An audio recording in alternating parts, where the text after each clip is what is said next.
Բարի երեկո։ Ճիշտն ասած, այսօր կարծում եմ մեր բոլորիս համար շատ հետաքրքիր թեմայից եմ ուզում իրար հետ զրուցենք։ Ձեր մեկնաբանություններն էլ որ կարդամ, կհասկանամ, արդյոք այս թեման ձեզ էլ այդքան հետաքրքրել։ Ես ուզում եմ խոսեմ բոլոր այն առաջադրված կուսակցություններից, մենք լիքը վարչապետների թեկնածուներ ունենք, երևացող, երևի մի մասն է իրանց տները ծպտյալ, եւ հիմա ես մի հարց եմ ուզում բարձրացնեմ, արդյոք այս մարդկանց երեխաները ծառայել են բանակում, եւ եթե չեն ծառայել, ինչու չեն ծառայել, ու ոնց է ստացվում, որ մեր մոտ միշտ վերնախավի երեխաները, դա կլինի քաղաքական վերնախավ, չգիտեմ, տարատեսակ օլիգարխիկ վերնախավի եւ այլն, միշտ այդ մարդկանց տղաները լինում են հիվանդոտ, հիլոտ, բայց աղջիկները միշտ առողջ են լինում։ Իմ համար սա շատ կարևոր հարց է, որովհետեւ ես բանակին, հայոց բանակին իմ վերաբերմունքը բացառիկ այլ է, որովհետեւ բանակը դա մեր երկրի պաշտպանության հիմնական միջոցն է, այսինքն առանց բանակի մենք չենք կարող ունենալ ապահով երկիր, որտեվ ապահով երկիրը դա միտինգներով չի, հարցազրույցներով չի, լոզունգներով, սլոգաններով, կոմենտներով չի, այսինքն ցանկացած երկիր ունենում է բանակ, որը պաշտպանում է թե երկրի անկախությունը, թե նրա սահմանները եւ այլն եւ այլն։ Հիմա իմ մոտ ստեղծվել է մի տպավորություն, որ մեր քաղաքական վերնախավը, որոնք այսօր դիմել են եւ կենտրոնական ընտրական հանձնաժողովում, գրանցվել են այդ կուսակցությունները, դաշինքները եւ այլն, բոլորը լուրջ խնդիրներ ունեցող մարդիկ են, այն առումով, որ տան ունեն հիվանդ երեխա։ Բա որ դուք ձեր հիվանդ երեխեքին, տղաներին չեք կարողանում բուժեք, ոնց եք դուք երկիր բուժելու, էլի շատ հետաքրքիր է։ Նամանավանդ, եթե կին է եւ ունի հիվանդ երեխա, բայց ինքը ուզում է վարչապետ դառնա, ես կարծում եմ այդ կինը ճիշտ կանի իր երեխայի առողջությամբ զբաղվի, վարչապետությունը թողնի այն մարդուն, որը կամ ինքնաբանակ ծառայել, կամ իր երեխանաբանակ ծառայել, կամ Արցախյան որևէ պատերազմին մասնակցել, այսինքն ինչ է նշանակում, որ այս մարդիկ միշտ խոսում են հայրենասիրությունից, չգիտեմ, այն Սեն-Սիմոնի ու Ֆուրիեի հեքիաթներն են պատմում, որ իրանք վարչապետ ընտրվեն, ինչ կլինի, բայց մեկ էլ տեսնում ես, որ իրանք տենց լուրջ պրոբլեմատիկ մարդիկ են, տուն ունեն հիվանդ երեխաներ։ Հիմա ես ինչից եմ ուզում խոսեմ, նախ ուզում եմ մի հատ նենց չի, որ անգիր եմ արել այդ ցուցակը, ներկայացնեմ ազգային ժողովի այդ ընտրությունների համար առաջադրված 19 քաղաքական ուժերին եւ պատրաստվում ենք հարցումներ անել եւ հարցումներով եւ նույնիսկ պոլիկլինիկաներով իրենց բնակության վայրերի այն հասանելի տեղեկությունը, որ կարող ենք ստանանք, թե այդ ինչ հիվանդություններ ունեցել։ Որոշ մարդկանց ես ինքս եմ ճանաչում, շատ քաջառողջ են եղել, շատ լավ շաուրմա են խեղդում, մի հատով չէ, մի 10 հատով, մաքսիմում կարող է ճարպակալություն ունենան, ուրիշ ոչ մի բան, բայց օրեր առաջ եւս դատարանում էինք, սենց մի պաշեղվեմ, մեղադրյալին հարցեցին ծառայել եք հայոց բանակում, ասես չէ, հիվանդությունն եք, ասես թե ոտքերս ա ցավում, բնականաբար դրանով էլ ենք անելու։ Ես բոլորով կանեի, ուղղակի շատ լավ հասկանում եք, որ դա ժամանակային եւ նյութական ռեսուրսների խնդիր է, դրա համար քանի որ պարզվում է, որ ընտրություններից հետո էլի կյանք կա, հունիսի 7-ից հետո ես ուզում եմ, որ մենք այդ հարցումները անենք, որտեվ ինձ համար այն տղամարդը, այն մարդը, որը չի անցել բանակի ճանապարհ, ինքը չի կարող, ինքը ինձ համար լիարժեք չի, եթե իհարկե ծանր հիվանդություն չունի, Աստված մի արասցե, մտավոր հետամնաց չի եւ այլն, չնայած հետո տեսնում ենք այդ նույն մարդիկ բարձր պաշտոններ են զբաղեցնում, այսինքն հիվանդությունը որևէ կերպ չի խանգարում իրենց պաշտոնավարմանը,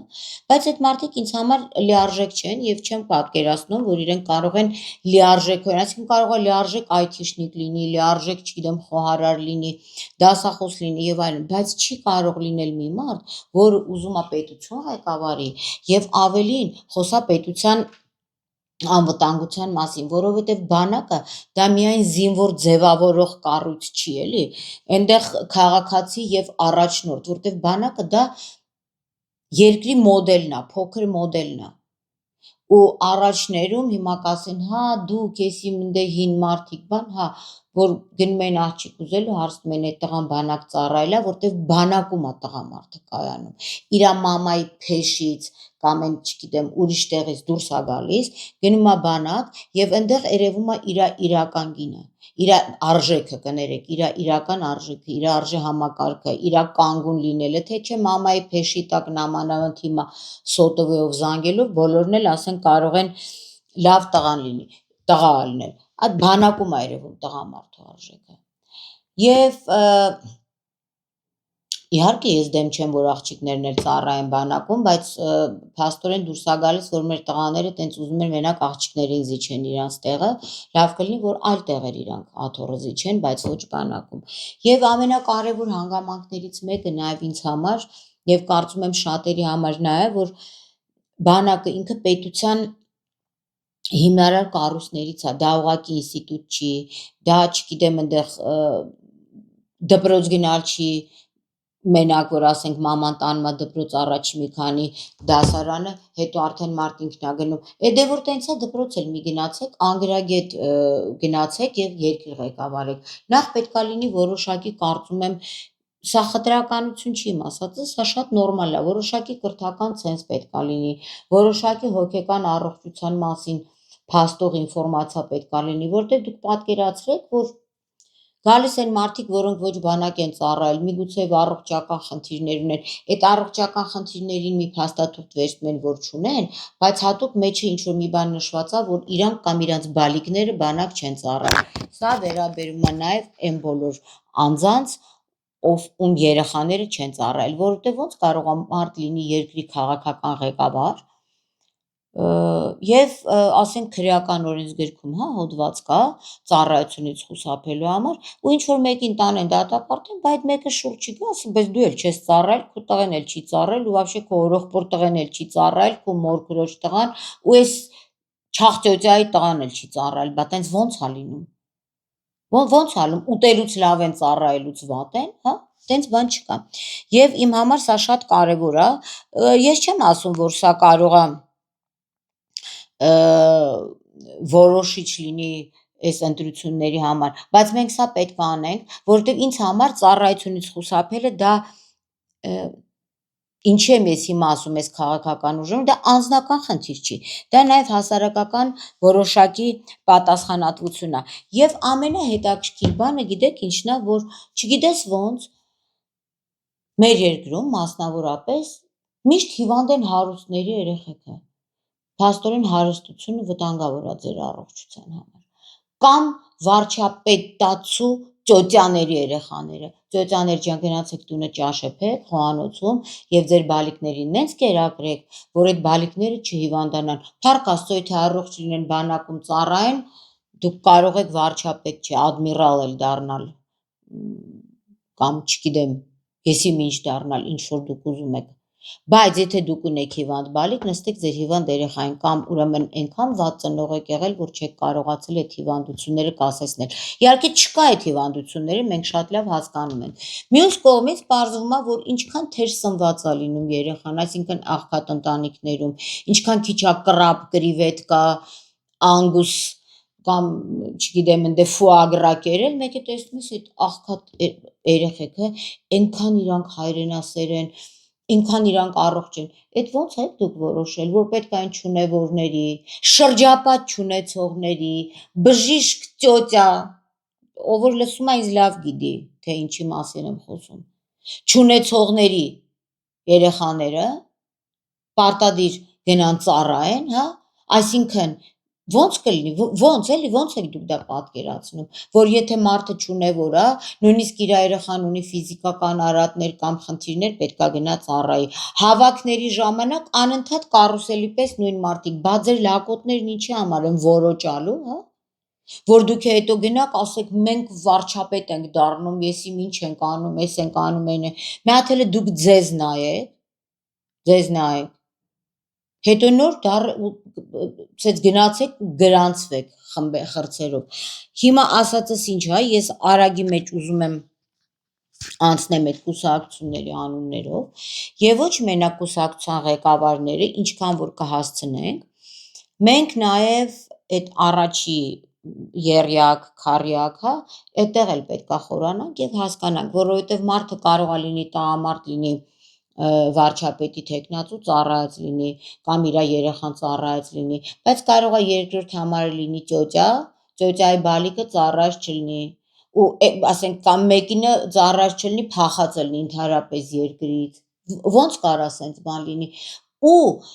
այստեղ գիտեք ինչի մասին է անպատկառությունը ինչու՞մ է, երբ որ գալիս են խոսում են ժողովրդավարությունից, բոլորի հավասարությունից, օրենքի առաջ, բայց ոնց այդ որ օրենքի առաջ են հավասար։ Այն օրենքի առաջ, որ ձեր երեխեքը պետքա տենց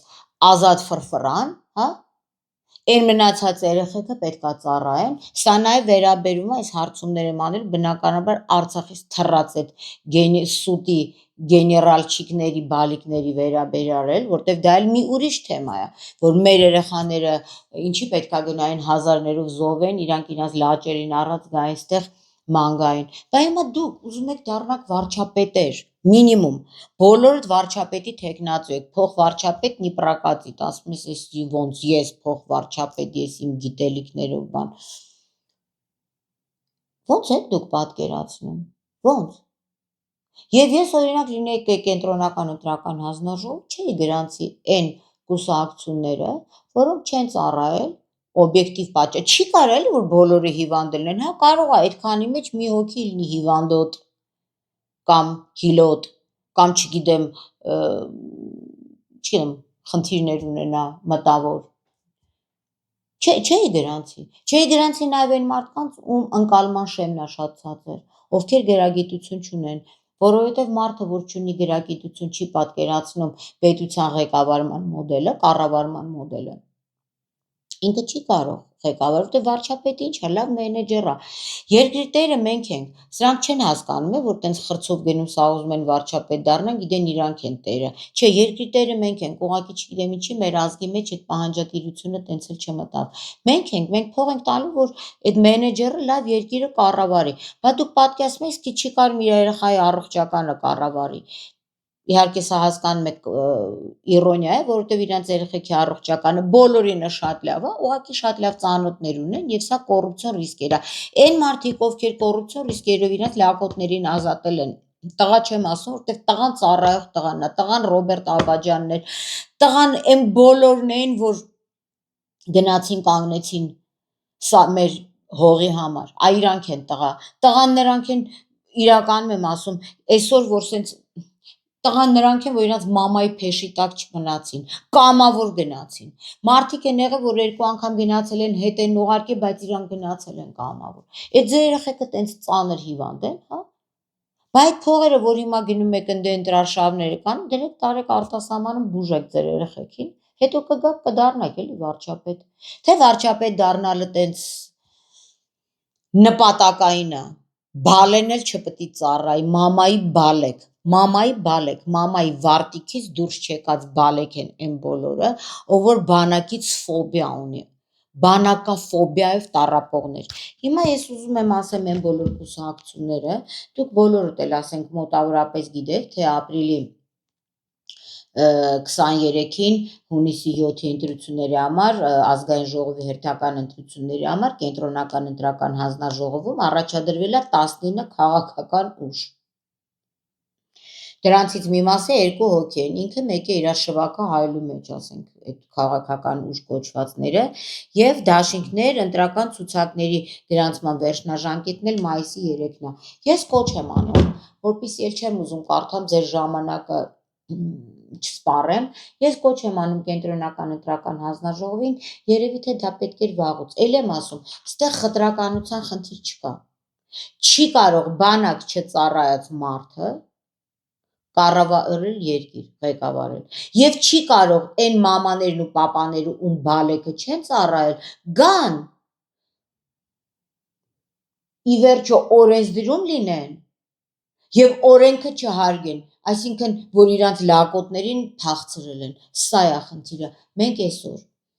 մեր երկրի անվտանգության խնդիր ունենք։ Երկրի անվտանգությունը միայն հարցազրույցներով չի, լոզունգներով չի, հիմար անկատար Մոսկվա Նյու Վասյուկի խոստումներով չի, հասկանում եք։ Դուք եք այն մարդիկ, այ վարչապետացուներ, որ պետք է հզորացնեք այս երկիրը, իսկ երկիրը հզոր է իր տնտեսությամբ եւ իր բանակով։ Սրա մասին է խոսքը։